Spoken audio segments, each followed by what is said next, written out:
I'm behind the camera, but I'm sitting here saying what you're sharing is so valuable and it's sacred, and you're trusting me with your truth, and you're trusting I'm going to share it.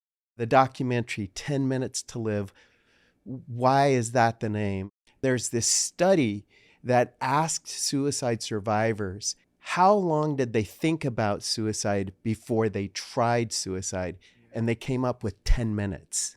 What can we do to increase the time it takes to reach like a firearm? Whatever we could do to make, more than 10 minutes.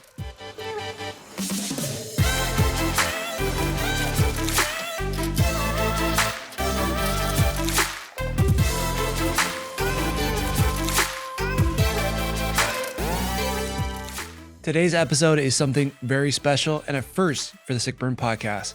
This is a conversation that truly matters. I'm joined by my friend, Dr. Daniel E. Kennedy, a doctor of social work and an associate marriage and family therapist who uses film as a powerful tool for healing and social change. In this episode, we dive into the heart behind his new documentary, 10 Minutes to Live, a suicide prevention film rooted in compassion, courage, and real-life storytelling. It's a conversation about hope, mental health, and how sharing our stories can truly save lives. As someone who struggled with depression and suicidal thoughts myself, I was deeply moved by the bravery of the people in this film. Their vulnerability is not only powerful, I believe it could be life-saving. I truly commend them for sharing their truth. But if you haven't already, make sure to like, share, and subscribe. It helps us keep spreading these important conversations to those who need them the most. Now let's dive into Dr. Daniel E. Kennedy's story and the story behind 10 Minutes to Live.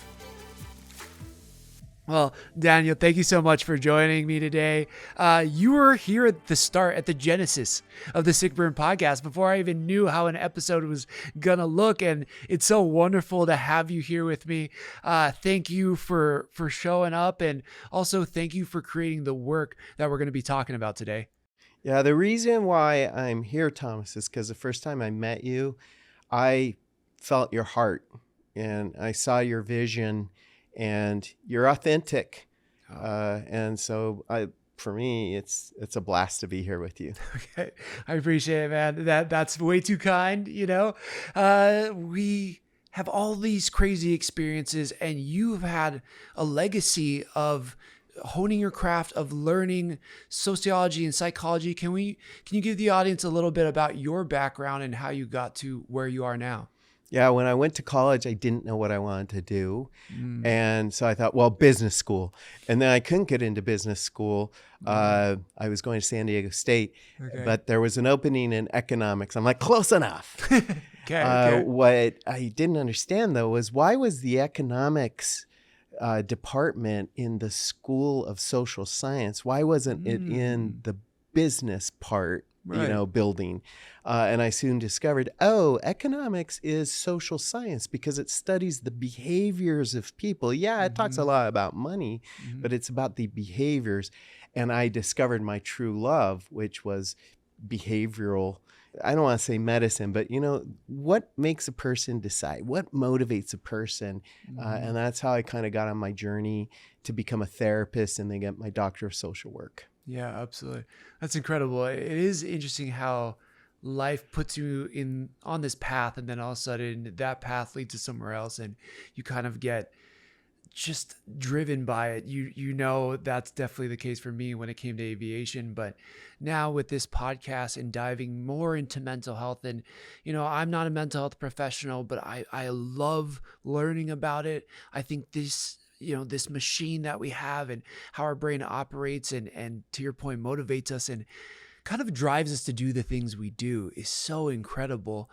But I think also it has a downside to it. There are maybe some negative things that can come out of it. And I think it kind of speaks to this documentary that you created, and I've gotten to watch it recently, and it's emotional, man. It's incredible. I think it can help a lot of people. There are some hard things about it as well. And yeah, can you tell me a little bit about this documentary you created, 10 Minutes to Live? Because one, how do you even go about deciding to make something like this? Yeah, absolutely. So, as I was doing my doctor of social work, I really started to focus in on suicide prevention, but also using film as an educational tool or actual therapy. And that really ties back to my childhood. I didn't understand that I was going full circle because maybe I had kind of closed the doors to some of my upbringing, experiences as a child. One thing that really connects me to you, Thomas, is aviation going wrong. You had your experience, which you've been very, very open about. I had my experience when I was 11 years old. My mom's plane left LAX and went down in the ocean, and she got killed. So I was 11 years old when I lost my mom to an air accident. And I didn't get the support that I needed. My dad didn't know how to support kids. Right. And it wasn't back, it wasn't like now where it seems like kids, it's almost a prestigious thing. Like, well, my therapist in Beverly Hills, I don't, Right. back then it was like, we didn't know how to help kids. Sure, Yeah. there were specialists and stuff, but I didn't get connected to help. And so it started me on a journey of isolation and pain and self-harm and suicide, contemplating it, planning it, acting it out. And then I realized the thing that like really just stopped me from dying by suicide was I remembered the looks on my dad and my sister's face at the graveside of my mom. And I thought, I don't want to be the cause for them to have to go to another family graveside and the pain. So no matter how much I'm hurting, I'm going to push forward. And so as I'm doing my doctor of social work and I'm using film and I'm doing this, all of a sudden I realized, like, wait a second, I've come from full circle. When I started my doctor of social work, I was going to concentrate on longevity in older adults. Okay. And then it became very apparent that, well, no, my heart is really connected to people that feel like there's no reason for them to wake up another day. Wow. It feels like that would be a tough burden, but something that, I mean, it's so prevalent. You have a bunch of statistics too in the documentary. And the more I read, we're here in Men's Mental Health Month. And there's so many people who contemplate it. Unfortunately, there's so many people that pass away from suicide. And it's, yeah. Would you use the word epidemic? Like, I don't know if that's too grand, but I just feel like there's so much of it happening and it's so sad. But also there's still a stigma where people don't want to talk about it. Right. And yeah, I guess I commend you for realizing it's in you and then to find ways to help other people get through it. And then now, especially with this documentary, to give people actual tools to help them get through it and to avoid the situation, which I think was, it's just incredible. Yeah. And for me, it's an honor to, come alongside of people and interview them for a documentary where they make themselves vulnerable and they share things. Two of my four guests that are in this documentary who just share powerful stories of what they lived through and how they're thriving now. They told me, I've never gone on the record. I've never shared it. My boss is going to hear about this, that I was diagnosed with bipolar 2. And it's like, they had to be courageous. I'm like, I'm behind the camera, but I'm sitting here saying, what you're sharing is so valuable and it's sacred, and you're trusting me with your truth and you're trusting I'm going to share it.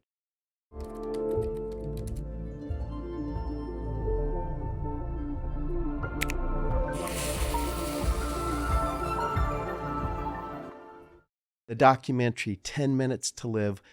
Why is that the name? I was brainstorming with a collaborator named Flavio Rodriguez, and I shared with him that one of the themes that was going to really come out of the documentary is that impulsive minute.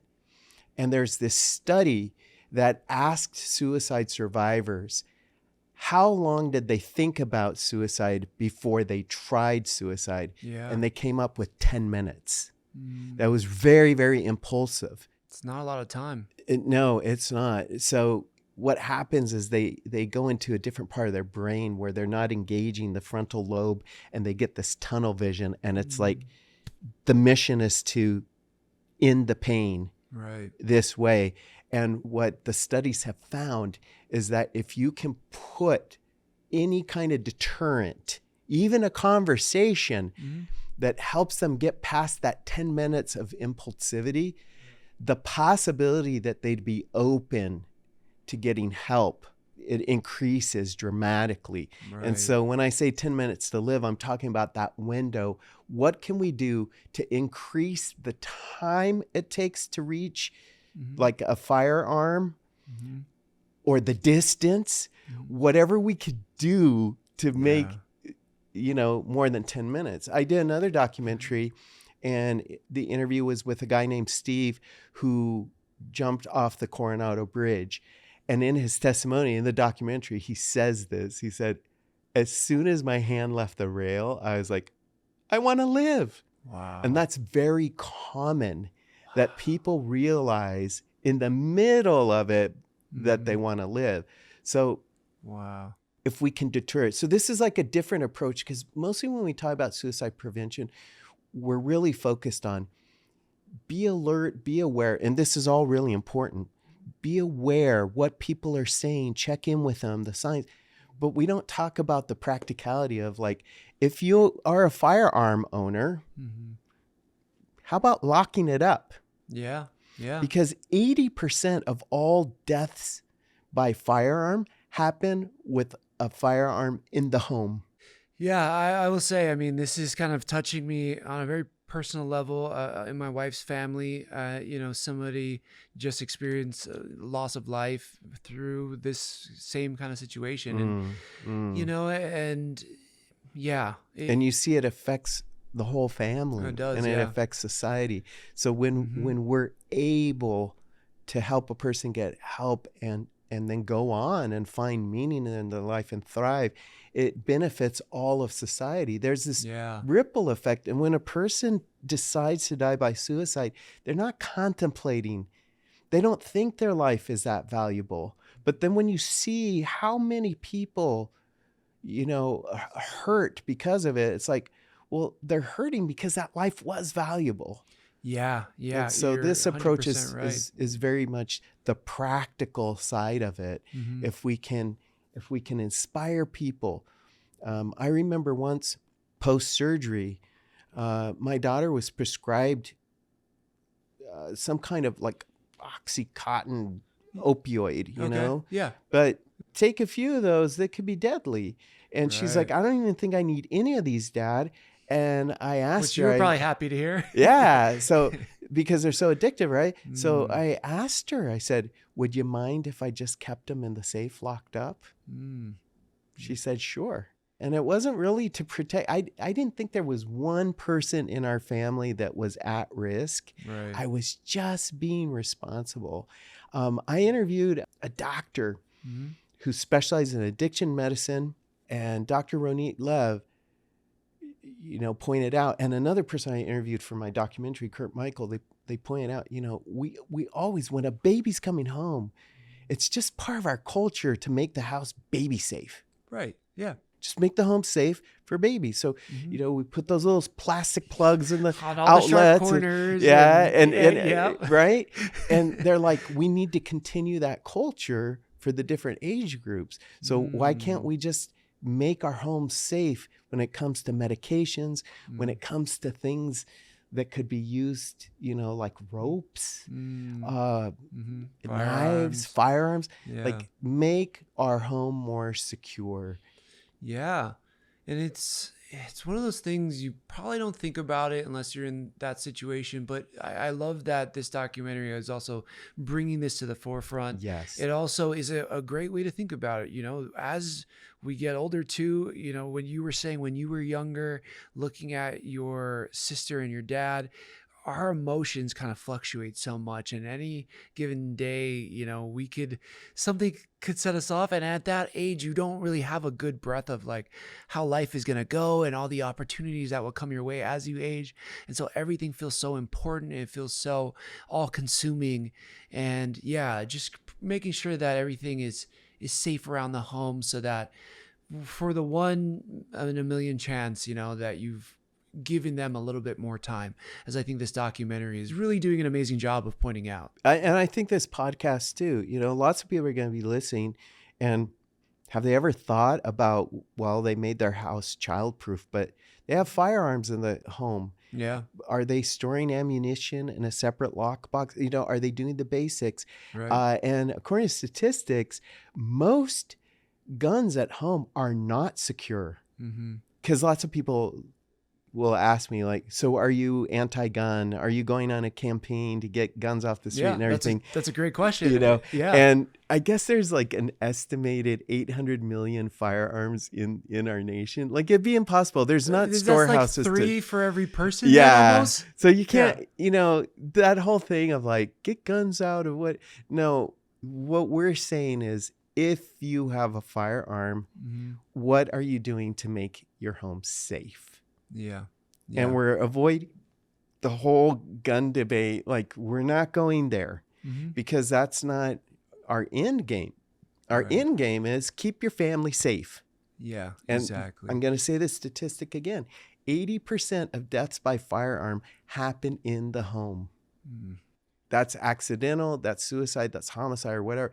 Mm-hmm. Can we make our home safer? Right. That's the simple message. Yeah, I love it. I think it comes across very clearly in the documentary. So I think you've done an amazing job. Should we take this moment to dive into the documentary itself? Absolutely. Absolutely. There's so much for everybody to watch in this documentary. My dad was my favorite person. He was loving, he was non-judgmental, he was very giving of his heart. My dad's someone who's with me every day. His morals etched in my heart, his ashes in the ink in my skin. I know what it's like to lose someone to suicide.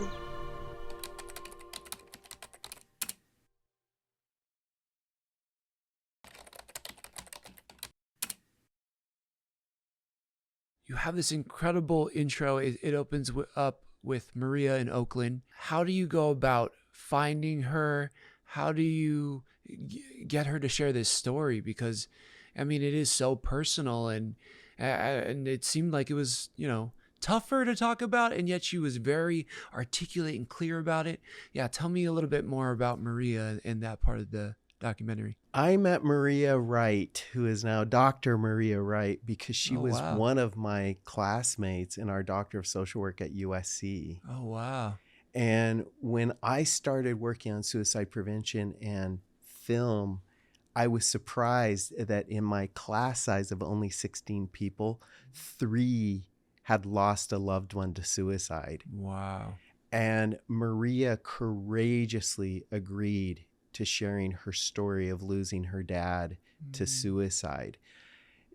Just when you mentioned her, I already started like emotions bubbling up in me, because it's so Right. painful, but she was so articulate and so giving. And I've told her this 1,000 times, that I will forever be grateful, not because she made my film better, but because of the gift that she's giving every single person who watches the film. Yeah. And it's not on the surface happily ever after, because her father did die. And so I included that story to remind us of the urgency of the topic. She talks to this one fact of how her life would have been different if she still could have a relationship with her father living. The happily ever after, though, is how resilient she is. She got her doctorate. Yeah. She's a professor up in Oakland. She's Wow. also a professor for Boston University now, the famous BU. Wow. She's just inspiring. Yeah, I think the other positive too that comes out of it is maybe somebody hears her story and decides to take a different path, right? I mean, you're Absolutely. right. I completely agree with you that there's this gift. And through this podcast and the guests that I'm luckily able to talk to, it's like I take something different away from each one of them, and not everybody has this life altering. All of them are life altering, but it's not, dire per se, right? It's not like everybody's in a plane crash, or like John who got electrocuted, or like Neil in the paragliding accident. But it's, there are these amazing pieces of wisdom through everybody's story and what they overcome. And yeah, I think how she's overcome what happened to her dad, and you can see it still hits her to this day, right? She's still emotionally struck by it. Yeah, I think that was a very powerful way to start off this documentary. Yeah, absolutely. And I will mention part of the art of documentary telling is editing, because she was so raw and explicit. And was there a few words you had to cut out for censorship reasons, maybe? Yeah. So, now it's more about like responsible reporting. And so what we've discovered is you don't need all of every single detail. You need to get the point. Yes. And I think it comes across clearly in the documentary. But what I was amazed at was that Maria was trusting me with the story. So she's like, I'm not going to try to pre-edit it. Right? That's you. You're the filmmaker. This is what it is. Yeah. And I can put myself in Oakland, like right now, like it was happening right now, and I can feel the emotions. It was just so raw and real. And I think when you watched it, you felt that, right? Oh yeah, very much so. And you can see even in her, and I didn't even know about that she's a doctor, and that she was also part of this program that you've been able to train and learn in.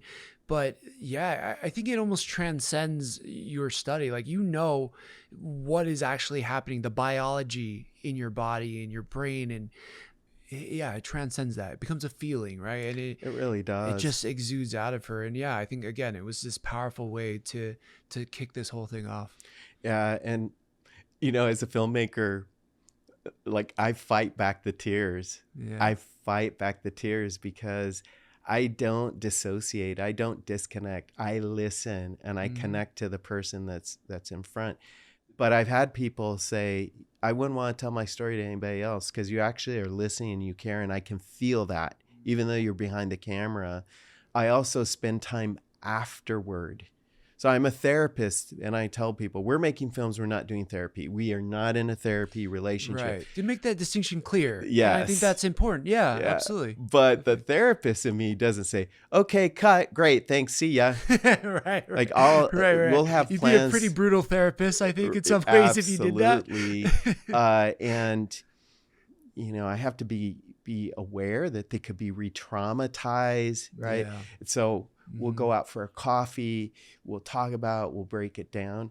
And what I have found consistently is that the people that have gone onto my documentaries tell me that it was therapeutic for them, and that they felt relieved because they'd been carrying the burden of not sharing their story. Right. And I think, Thomas, that your podcast is that for your guests. I was going to say selfishly for me, right? But yeah. But I think your guests too, they get this weight off of them. Yes. Thank you. I do feel I've gotten that response a few times, and to your point, it is an honor, right? That somebody would be that vulnerable and to share things that they probably don't put out in the world, even if they are famous for whatever reason. That's a side of them that they don't show the world.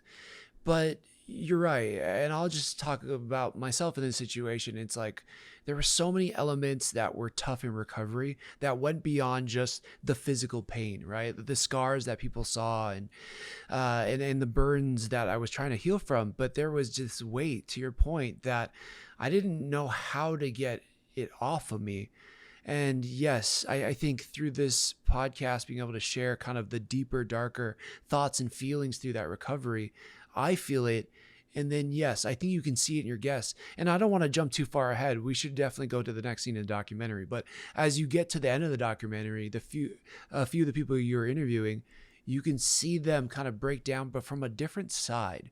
It's not them just reliving the pain anymore. It's almost like, gosh, I held that in so long, and I'm so happy I got to just kind of share that. Exactly. I'm so glad that that comes across in the film, that you picked up on that. Yeah, definitely does. And I'll tell you that when I was making the film, I was feeling it. And there were those moments, when I started, I didn't know the story when they're coming out. And then when they're sharing, there's really? these moments where I'm like, whoa, this documentary is going to be powerful, because I was feeling it, and my crew was feeling it. Wow. But when I started showing the final piece to some of the evaluators, because I did this with the County of San Diego, so there were like actual evaluators that had to approve or deny approval, and it got approved. Yay. That's awesome. But when I was showing it to one of the county managers, they just didn't even try to hide it. Tears were streaming down their face, and they articulated to me, they said, you know what I love is this film reminded me of why I work for the county in suicide prevention. It reminded me of why I do it. Wow. That's incredibly touching. I think the first time that I had ever felt that something was wrong was in middle school. I had always felt some sort of othering, isolation, feeling weird, just different. But something about being in 8th grade really brought something out of me that was indescribable, but was deeply felt. And one day in 8th grade, I wrote a letter to whoever saying that I planned to not be here anymore. And one day, one of my friends found it. He turned to me and he said, "Oh man, this girl's gonna kill herself." And I immediately panicked. I grabbed this piece of paper and I clutch it. And the bell saves me, and I just leave with my stuff. And I throw the paper away. Just super embarrassed what my friend thought of me. Yeah, that's powerful. Yeah, you brought up something that I was very curious about. How do the next people get involved in this documentary? Yeah. So, Maria, I knew her. The other 3 people, I never met them. And this was the power of collaborating with the San Diego County Suicide Prevention Council, where they're connected to so many organizations in San Diego that work in mental health, and they're connected there for the suicide prevention part of it. So I went to the council and I'm like, I know the stories are out there. We're a county of 3 million people. There's got to be every single story. Yeah. I have no way of how to find them. Right. And I was on a time frame. So when I talked to the county about this documentary, it was February. Okay. Yeah. They approved it in March and said it needs to be done by May. Oh, so it was just like, get on it, get to it, do it now. And I'm like, how am I going to find the needed stories in such a limited time? Right. And San Diego, the Suicide Prevention Council put the word out through all the organizations. Well, 2 of the 3 that are in it shared, they said, when I first saw the invitation, I'm like, no. Yeah. But the second round, they're like, maybe I think I need to do this. Just from a sending out standpoint, did you change any of the wording, or did you keep the request exactly the same? On the first 2, the request was the same. Okay. But one of the difference was the person named Ariel, who's in here, she went to an in-person meeting. The first was an email. And then in the in-person meeting, the person directing the meeting said, by the way, did you see the email? We have this and that. And it was that personal connection. And then we did the 3rd round, which brought Johnny into it. You'll see Johnny in a scene. served in the Army and was deployed to Afghanistan. When I came back, it was great, had all the highs, good to be back home. And a few months afterwards, it all of a sudden just hit me that something was off. I didn't know what it was, but something was off. I wasn't me. Looking back now, I understand it was PTSD, but didn't know at the time, so I just used alcohol to kind of numb the pain that I was experiencing. So made a lot of bad decisions and kind of ran away from what I was feeling and didn't really know how to ask for help. Luckily, I had a good friend who kind of saw what I was going through. She saw it and she called it out because she experienced that same kind of depression, anxiety, and trauma. And she helped me break that negative cycle. And then from that breaking of the negative cycle, I started to make good decisions. And that one I really changed because I was like, I feel like we're in San Diego, and I feel our veteran community is so important to San Diego. Yeah. And suicide prevention are such important topics for our veterans. And Johnny answered the call, and not only that, but he connected me to two other people, a naval officer and a 24-year Navy SEAL. Now are in the documentary. So you have this like packed full of veterans. Their stories are so amazing. They really are. And those are stories too where we know they're out there, but it's also, that's such like a manly man job and a call to duty, truthfully. And I think it's, at least in my interpretation, it is hard for men to express those type of feelings and thoughts. And I think what they were able to share was still every bit is tough and badass, but just strong and truthful. And I appreciated that a lot. All right, so I believe the next part in the documentary is your interview with Ariel. In 2020, I applied to occupational therapy school, and I got into Samuel Merritt University in Oakland. And I saw this as a chance for new opportunities. But I didn't expect to feel so lonely being away from home. And I think that's what brought the thoughts back. Feeling alone.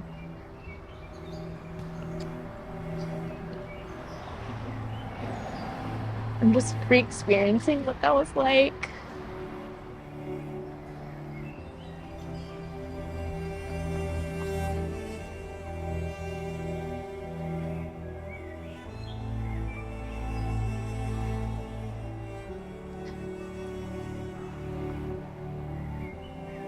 Being alone is really hard. And when you feel that loneliness for so long, you just want it to stop.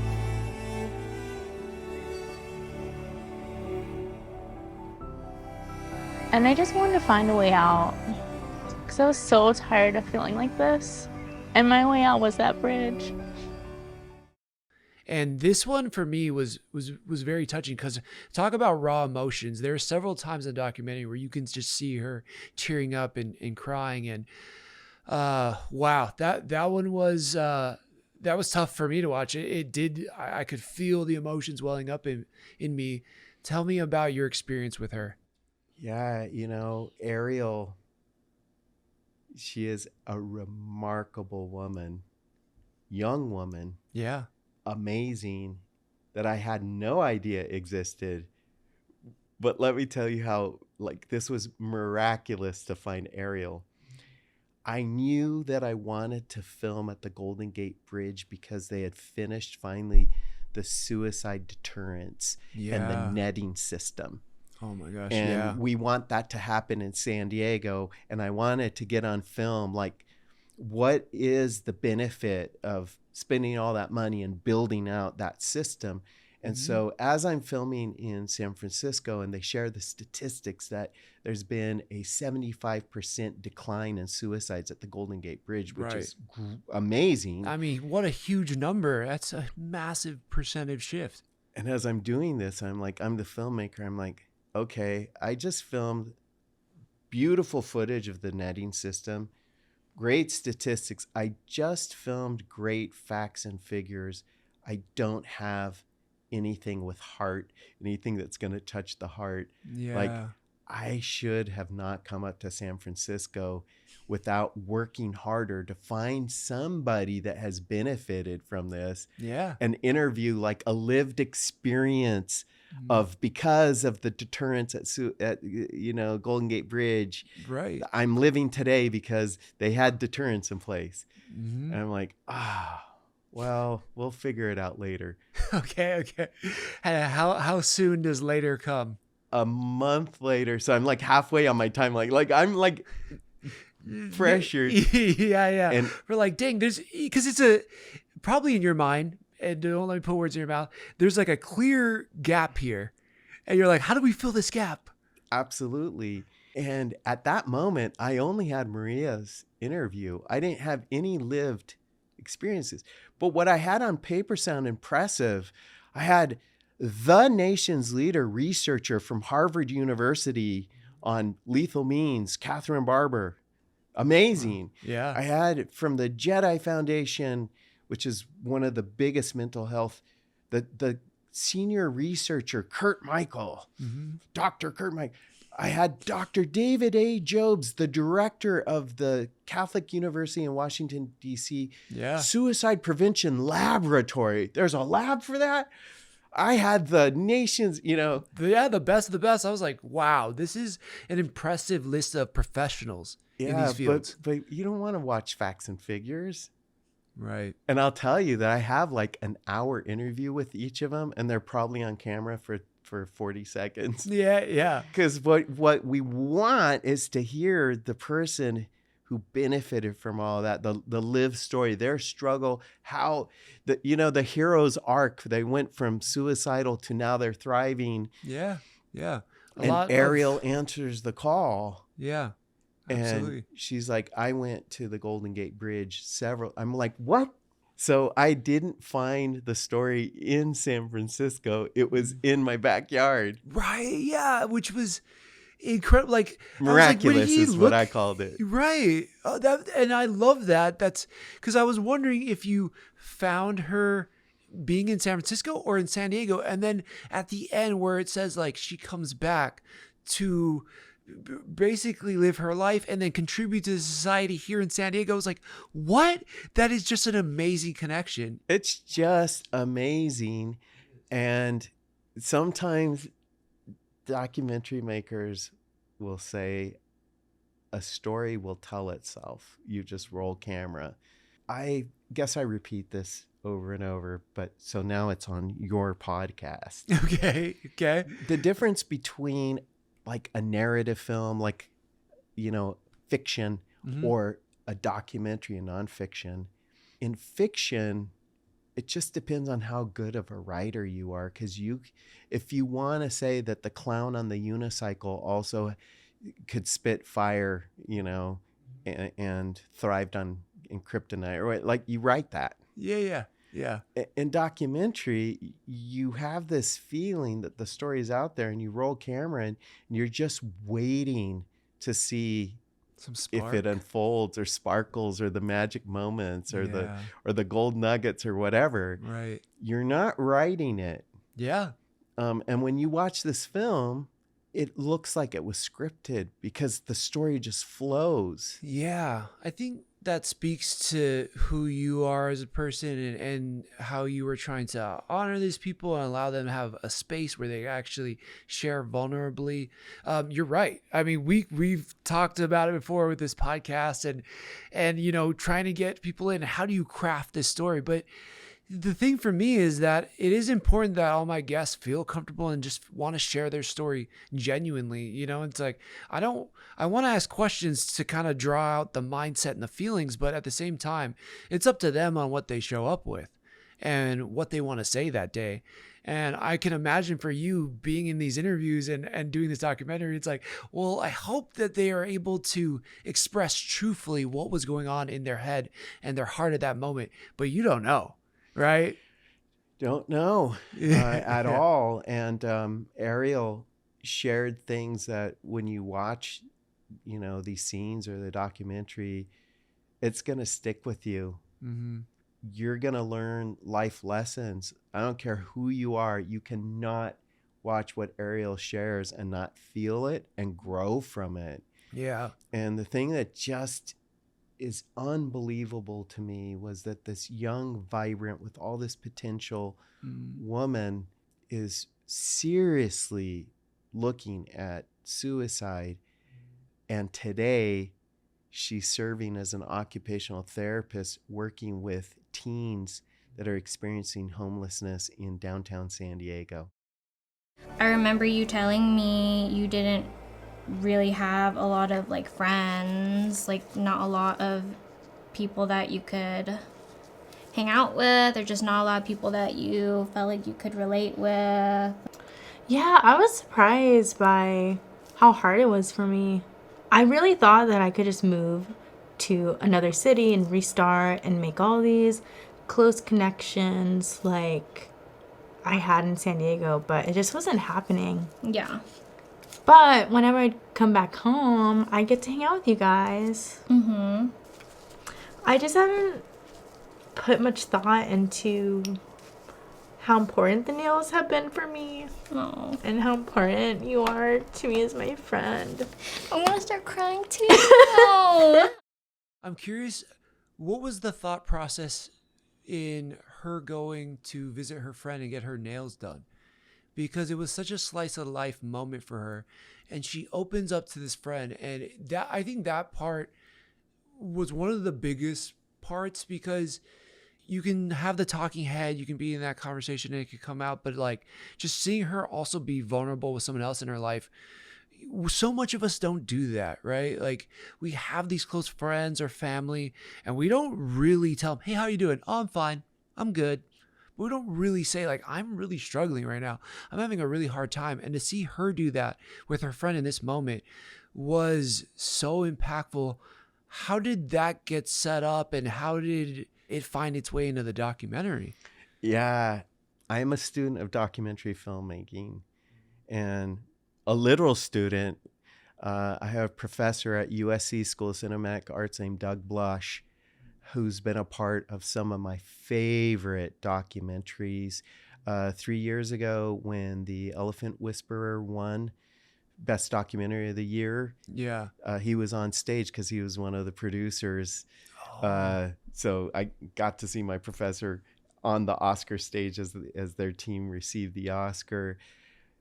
His wife, Lisa Klein, is an incredible mental health filmmaker.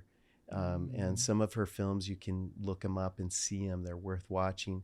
There's one she did on people that have bipolar disorder called Of Two Minds, and it's award-winning. And one on suicide prevention called The S Word. And Lisa Klein is all about not doing talking head videos. Oh, okay. She's all about cinema verite, like just do life with the person and see what comes out. Right. And my documentaries have a lot of talking head, to them. And so I work really hard to say, hey, what are things you like to do? Can we go film? Mm-hmm. I had no idea what was going to come out of painting nails. Right. It was this whole discussion of moving and finding your new community and how she actually like really connected with this person. And you see these people interacting, but then to see her friend all of a sudden she's like, oh, you almost got me. It's like, whoa, Well, yeah. And wow. I did edit because I needed to keep moving forward in the story. And editing is really hard because sometimes it's like you just need to keep moving forward. Right. Sometimes you need to stop and wait. But with Ariel's story, there were so many places to stop and wait that I had done that in the most important parts. But if I would have stopped and waited, you would have seen them both just crying their eyes out. And they were not tears of sadness. They were tears of love because they hadn't had those conversations. Right. And they discovered in front of the cameras how much they mean to each other. It was just really, really moving, and how important the nails were to Ariel. And I get it because I have my hair cut by the same person for like 20 years, 15 maybe 15 years, somewhere between 15 and 20 That's years. pretty amazing. Yeah. And I don't go back because of their skill of cutting. I mean, they really do. They're highly skilled and they have like a loyal following of people. Mhm. But I go back because I feel peaceful during and after. And one day I asked, I said, what would you have done if it weren't cosmetology? Yeah. Among the answers, she had 2 answers. I'm just going to share this one. She said, I would have been a therapist. I'm like, and a damn good one, because yeah. like, so how many people are getting that kind of support from the person that's cutting their hair? Because it's a very nurturing, they're shampooing your hair.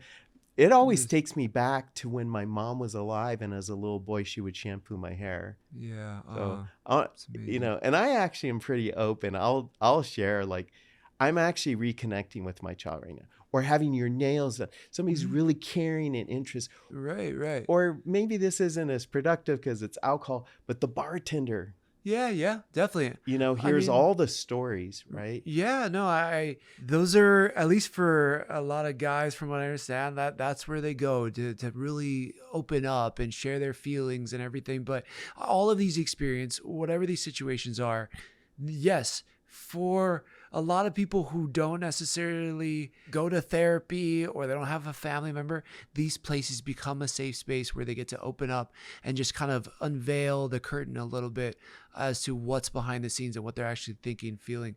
So yes, this was an amazing scene that you get with her. I love that you picked up on that too. That's really, really great. And what's really happening there is connection. Mm-hmm. And that can happen in any type of situation, like doing your nails or whatever. Yeah. And so I think that you, no matter what you do in your life, you can avail yourself to forming genuine connections with who you come in, For example, I agree. where you produce your podcast, I don't think it's just because of the equipment. I think that you actually have a real connection. Yeah. Yep. And I'm here because your connection with the owner and producer of the podcast knew that you and I would connect, and he connected us. Right. I mean, I guess I like Bill and hear voice and video, but Little plug there for Bill. There you go. But you're so right. You're so right. And that was such a critical thing for me before I started this, because I knew that this would be the home of this, right? And I wanted it to be comfortable, and I wanted to feel safe myself in being able to share everything I was going to share, because I knew I was going to not only be very vulnerable and go into the deep, dark moments of my own life, but I wanted other people to feel the same way. Right. And you're so right about it. It goes beyond the equipment, and they have incredible equipment here, and it's an incredible place and all that too, but it is beyond that for me as well. And so you're completely right about that. Yeah. Mm-hmm. So Ariel had these moments, and there's so many takeaways from it. But I guess what I'll share, because you're going to see some clips, but what I will share is that she kind of came to some realizations as she was filming. I saw that too. I agree. I think that there is this light. There's a few times where she's really, and I love that I guess you let these scenes kind of breathe within a very tight documentary.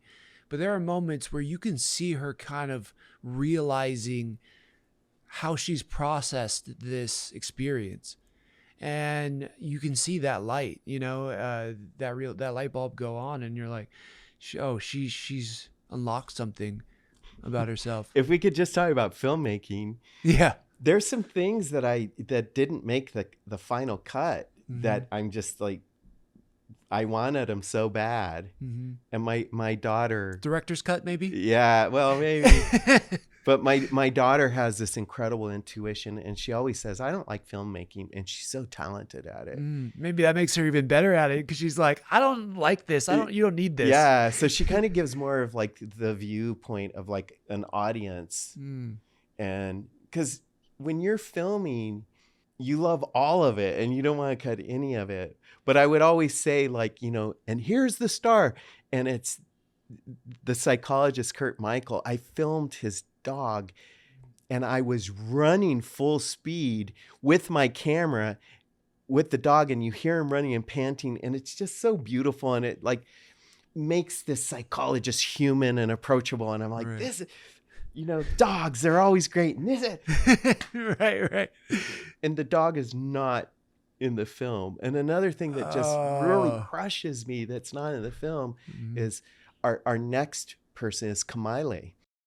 I had attempted, I think, 4 or 5 serious times, which landed me in inpatient hospitalization. But my very first time was in 2016.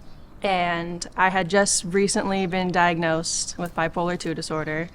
I had no idea how to deal with any of my emotions, and I was also coming to terms with my sexuality. And all of this at once kind of crumbled me down quite a bit. I mean, I was a teenager trying to figure out life. At that moment, I was very low and I didn't know what else to do. I didn't feel like I had a lot of support from the people around me. So I was like looking for other means to attempt suicide. But at the time, I didn't have anything. So I resorted to something that was a lot less lethal. And I now realize that that was a huge factor in why I'm still alive today. I'm now attributing that survival to not having that access. Kamaile and her husband, when I met her, she's like, we're getting married next week. Yeah. And so they gave me wedding video and wedding pictures that are gorgeous. Mm-hmm. They're not in the documentary. They got the photographer to sign off and everything. Yeah. Oh man. Because and I told her, and I said, they're so gorgeous and I wanted them so much. But it's me forcing in wedding pictures. The story never went there. Right. Does this add to the overall message and story that you were trying to present in this? And then you talked about like those moments to breathe. Kamaile has one of those moments where she has a realization about her mom. Yes. I think this is a perfect place. Let's play the clip. After a couple of different attempts of suicide, I was 21 years old, and so that meant I had access to alcohol. I had access to all of my medications. I had access to a car and really anything I wanted. So that was the closest that I had gotten to dying by suicide. But after that attempt, my mom took away all my medications to the point where I only had a week's worth of medications.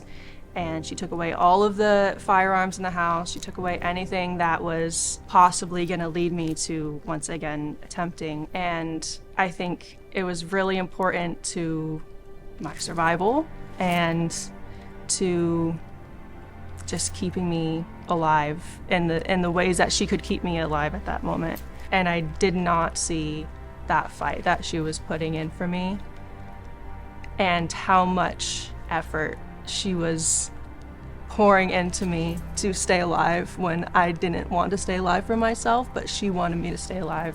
She knew that I was capable of getting better, and she's honestly, this is so hard to talk about.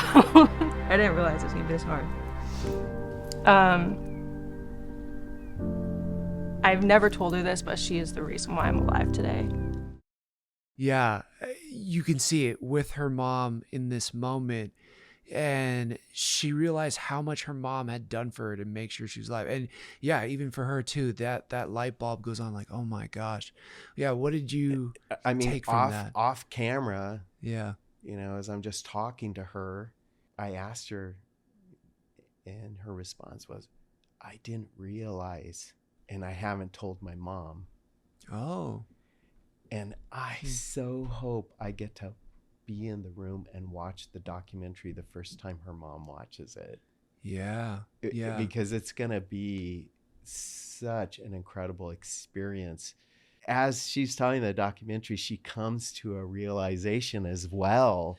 Yeah. And, that really excites me to think when I'm making films that I say that I'm not doing therapy, But non-therapists, filmmakers, actors and directors and writers will all tell you about what goes on in making a film.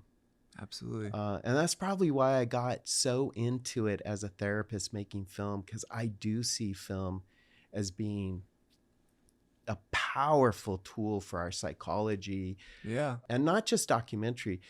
You know, there's this scene in Spielberg's movie about Oskar Schindler at the end when the accountant presents a gift to Schindler and he breaks down crying. And he's like, if I had sold this pen, I could have saved 10 lives. Right. You know, that was, well, it was a biopic, so it really did happen. But maybe those words weren't spoken. We don't know. Right. Right. But it hit something in my soul. And that was, when the end of my life comes, no matter how much I have done, I think I will feel like I could have done more. Yeah. Yeah. When it comes to helping others, you know, and I think all of us and people listening today to this podcast, we can all do more. Yeah. Yeah. That's something I grip with a lot. I feel like I know that I couldn't do this podcast unless I felt that it was contributing back to somebody. I knew I couldn't even proceed with life if I went through what I went through and I didn't try to help people, if I didn't try to improve people's lives for the better, because I felt like this experience, as tough as it was, unlocked so many aspects to my own self. I wanted to be more open. I wanted to spread more positivity. I wanted to share that side of myself with the world. The reason I got into podcasting, very much like you, is because I too love movies and film. I love seeing people overcome things, and I love people pulling back the layer, and then you get to see the true person, that what drives them, what they really care about. All those things were amazing. And I've been kind of going back and forth with trying to figure out how to merge those two worlds of myself. But I can just relate to a lot of what you're saying, because I love the aspect of film and the lens and what it does and how it allows us to just really express who we are. I think it's incredible. Yeah. And then we discovered through this with Kamaile that now she's serving youth in their mental health. Yeah. And so that's the thing, that as I'm filming Ariel, I'm filming Maria, she serves families and children as well. Yeah. And she's a professor. Ariel serving youth, Kamaile is serving youth and children. And all of a sudden I'm seeing this thread come through that's tying all these people that had experienced the loss of someone to suicide, or had been suicidal themselves, or survived attempts. And this one common theme is that they're all living lives contributing to the health and mental health of other people. Right. And that was not planned. Yeah, that just happened to be the thread at the end. Now that was the result of all these people surviving this experience. Yeah, it's incredible. And the last person that I interviewed for this, Johnny, same thing.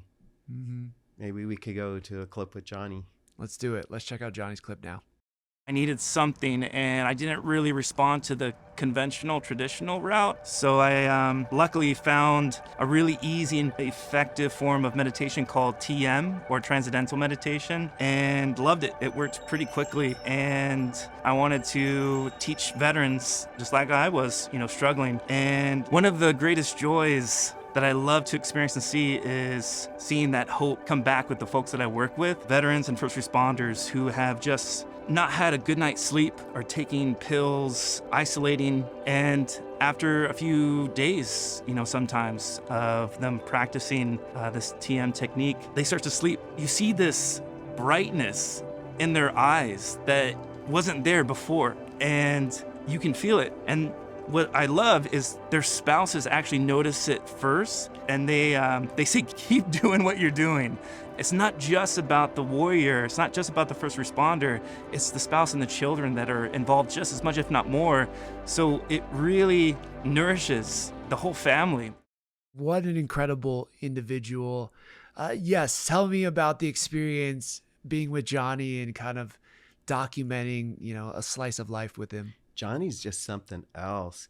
He has such a positive attitude that's really hard to believe that he was ever thinking about suicide. Yeah, I mean, just the smile and yeah, the way he's like so active now and everything. It's like wow, But I think it also is great because it shows that suicidal ideation and stuff doesn't always look the same.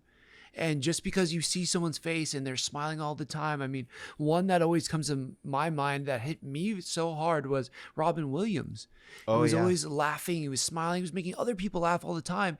And to think that he took his own life, it was one of those things I couldn't wrap my mind around. And yeah, I think that speaks to Johnny as well. Yeah, in a Johnny's story, it was a friend that saw through that Right. and said, I know what's happening because it happened to me.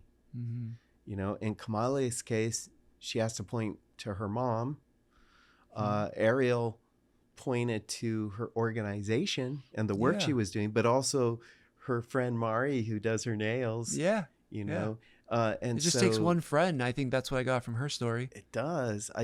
If you're listening to this right now and you feel alone, I want to tell you that there's help. Right. But if you're listening and you're not having those thoughts, I want to tell you just regular friendship, but sincere interest in other people's lives, maybe keeping them on this planet and here to discover something good in the future that they wouldn't have been here for. You may be saving lives without knowing it, but if you're sincere and can look beyond your own well-being and your own gratification and slow down and connect with other people, you're not only going to be helping other people, but you're going to discover a higher quality of life for yourself. Yeah. You're going too fast and you're missing it all. Hey, there you go. Like Slow the Ferris it Bueller down. line. Yeah. You don't slow down once in a while, kid. Yeah, I agree. And I think the more I dive into that, especially as I struggled with my own suicidal thoughts and my own depression, the more I stopped just focusing on how sad or depressed or what I lost and started thinking like, what do I still have that I can give? It helped me out tremendously, along with, I go to therapy every week. I love my therapist. I think they've allowed me to kind of express so many things, but it's that idea of giving, and once you're giving, once you realize that you have something to give, I think it increases your own value. You start seeing yourself as worthy. And but yeah, all of these people we've interviewed are doing that. They're giving back. So yes, I think, even though it seems like you're just pouring out, you get something that fills you up as well. Absolutely. And that was what was so exciting about this documentary, is to find that theme. And it revealed itself. And then it was easier to edit because your daughter jumped in. Yeah, there's no doubt about that. There's no doubt that it's a better film because of her. And yeah, you're saying now, it's like, how do I weave 4 distinct stories of 4 people that don't know, they're not sharing notes, and then the theme came out. These are all people that overcame their adversity and now are helping others with their struggles. Yeah. Wow.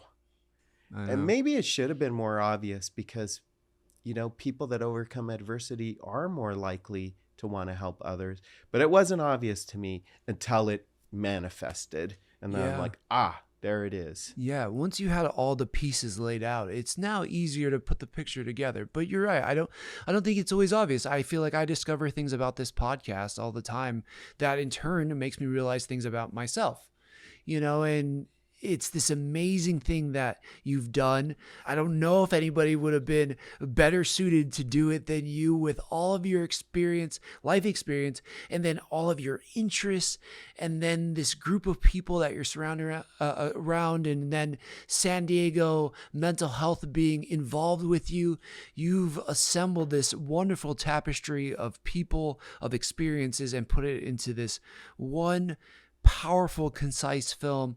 It just seems like it makes so much sense when you kind of step back and you maybe have a 30,000 foot view, but I'm sure you living it, all the details of the editing and the transition. How are we gonna make this thing work? It probably was tough. It was, but that's actually the fun part, is how do I make it one story with all these different pieces and what goes in and what doesn't go out. And what I love, I started when I was done recording and kind of had a feeling of what I wanted. I started to think to myself, could we end on some kind of collage kind of thing? Yeah. And if you look at the ending, say the last 30 seconds on paper, it could look like it's one person speaking, but it was all three of the main stories, intercut. Yeah. And that, when I saw that, I was like, oh, we've done it. We've done it, because it's like, how did three people, they never met. By the way, the three are coming together for a screening in San Diego, and it's going to be screened by the San Diego County Suicide Prevention Council at their annual stakeholders meeting. Right. Okay. I was going to ask you, when is this going to be debut? But I didn't know that they're going to all be there together. So this isn't a premiere. This is more like a private screening, but they're all confirmed. Wow. And they're going to be together. I don't think there's going to be a dry eye in the house. Yeah. I don't know how you could walk out there and not shed a tear. And I have a feeling that, we'll be there a couple of hours afterward. Like, everybody's going to want to talk to them. Yeah, absolutely. And such. It's going to be such a meaningful time together. And I convinced my daughter to go. That's wonderful. Yeah. There you go. She gets to see her handiwork out there. Absolutely. By the way, my daughter has been involved in every single film I've ever made. That's incredible. She started with me when she was 17, and I took her to travel the world. I did film in the Oskar Schindler enamel factory in Krakow, Poland. Actual factory and his actual office. Wow. And my 17-year-old daughter was the one doing the interview of the curator of that. Wow. And then when again, she was only 17, she was interviewing the top director of nutrition for the World Health Organization in Geneva, Switzerland. Wow. And she still says, I don't really like making films. It's just my dad's thing. But I haven't made a film without her. I mean, I think she could put that on her resume, and that'd actually be pretty impressive. She has leveraged it, got her to get her into college and grad school. So There she's you smart. go. There you go.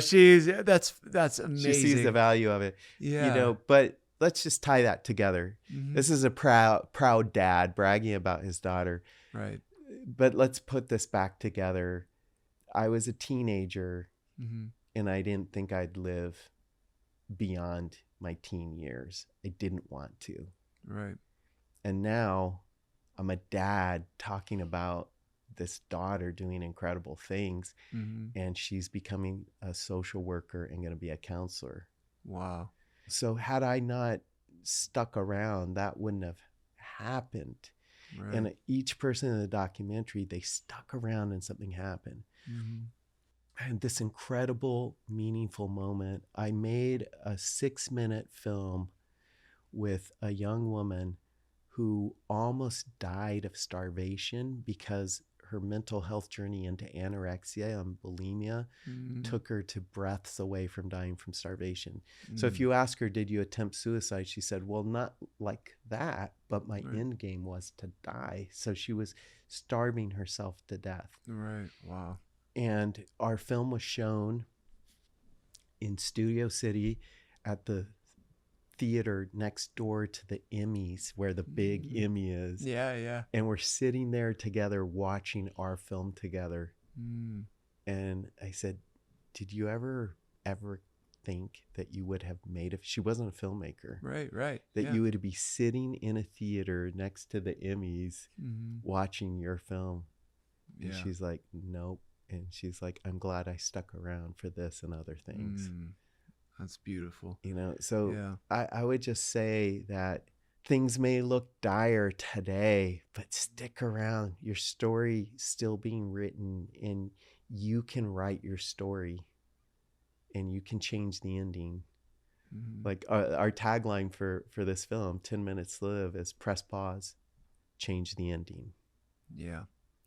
I love it. Yeah, it speaks to me on so many levels. I'm so appreciative to you for coming on today and sharing this film.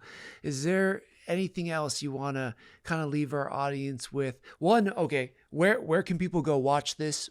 Do we have a premiere date yet? We don't have a premiere date. Okay. So, if you want to follow me on social media, I don't post very often, but what I do promise is I'll keep posting opportunities to see the film. And Okay, great. if the film is showing near you, probably in a film festival, I'm hoping that the film festivals in San Diego are smart enough. God Yeah. knows what the jurors are thinking, but this film should be shown in every film festival. Yeah, I agree. It's worthy.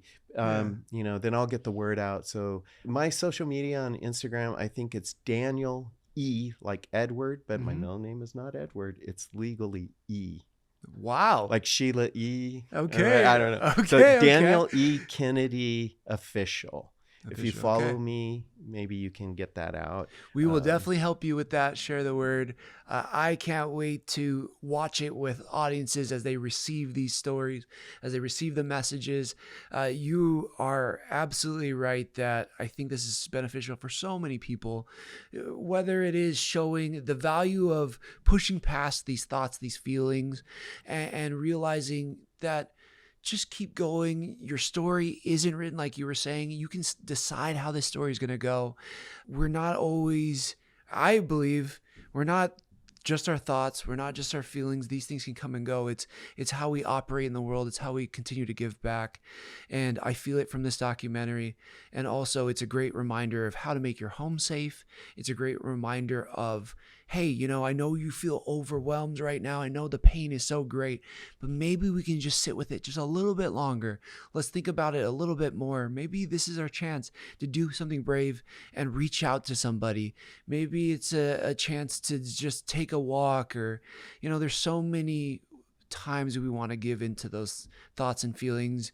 I know, there's people out there who I don't feel that way, but there are other people who do. And just to be kind and to try to reach out and just check on somebody if you notice that they're not feeling so great or they seem a little off in some way, to take these moments to reach out to them. So I don't know. These are all things that I got from this documentary. Yeah, I appreciate you Ariel, creating this. said something that will always stick with me. She's like, I still on occasion have those thoughts, but they're just thoughts.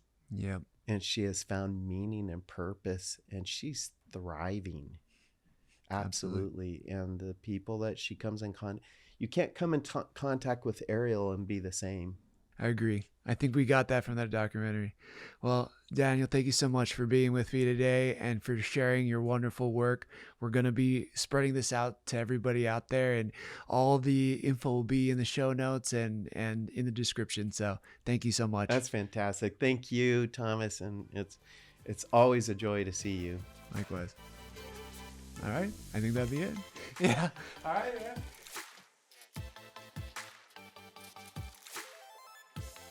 Mahalo for joining us for this powerful episode of the Sick Burn Podcast. Dr. Daniel Kennedy's work reminds us that storytelling isn't just art. It can make an impact, connections, and in the case of 10 Minutes to Live, it can be a lifeline. If today's episode moved you, please consider sharing this with someone who might need to hear it. And don't forget to like, subscribe, and follow us on social media at Sick Burn Pod for weekly inspiration, behind-the-scenes content, and resources that can keep these messages alive. Until next time, be kind, check in on your people, and never underestimate the power of sharing your story. Keep showing up and keep finding the bright side. Aloha.